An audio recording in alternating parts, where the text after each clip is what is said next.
वळूयात पुढील बातमीकडे. अनैतिक मानवी व्यापार प्रकरणात दोषी ठरलेल्या एका महिलेला सांगलीत 1 वर्ष सश्रम कारावास आणि दंडाची शिक्षा सुनावली आहे. जिल्हा व सत्र न्यायाधीश श्रीमती MM पाटील साठे यांच्या न्यायालयात सुनावणी झाली.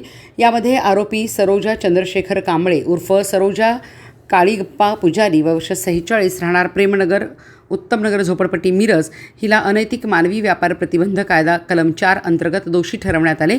न्यायालयाने तिला 1 वर्ष सश्रम कारावास आणि 1000 रुपये दंड तसेच दंड न भरल्यास 1 महिना साधी कैद अशी शिक्षा ठोठावली आहे. 18 सप्टेंबर 2015 रोजी सायंकाळी 4:30च्या सुमारास पुणे येथील फ्रीडम फर्म संस्थेच्या समाजसेवकासह पोलिसांनी मिरजमधील प्रेमनगर उत्तमनगर झोपडपट्टी परिसरात छापा टाकला. या कारवाईत आरोपी अल्पवयीन मुलीकडून वेश्या व्यवसाय करून घेत असल्याचे उघड झाले.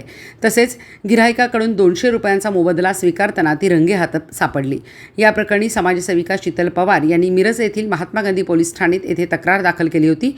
त्यानुसार आरोपीविरुद्ध गुन्हा दाखल करण्यात आला.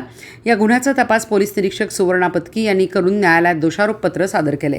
सरकार पक्षातर्फे एकूण 9 साक्षीदारांची तपासणी करण्यात आली. या प्रकरणात पीडित मुलीचा पुरावा अत्यंत महत्त्वाचा ठरला. अतिरिक्त सरकारी अभियोक्ता उज्ज्वला करवते यांनी प्रभावी युक्तिवाद सादर केला. तसेच फ्रीडम फर्म संस्थेमार्फत ॲडव्होकेट श्रीकांत कदम यांनी सरकार पक्षास सहकार्य केले. या प्रकरणात महात्मा गांधी पोलीस ठाण्याचे अमोल पाटील तसेच पैरवी कक्षातील अशोक तुराई आणि महिला पोलीस सुप्रिया भोसले यांचे मोलाचे सहकार्य लाभले. अनैतिक मानवी व्यापार विरोधातील या कारवाईत न्यायालयाने दिलेल्या शिक्षेमुळे अशा गुन्ह्यावर आळा बसण्यास मदत होणार असल्याची प्रतिक्रिया व्यक्त होत आहे.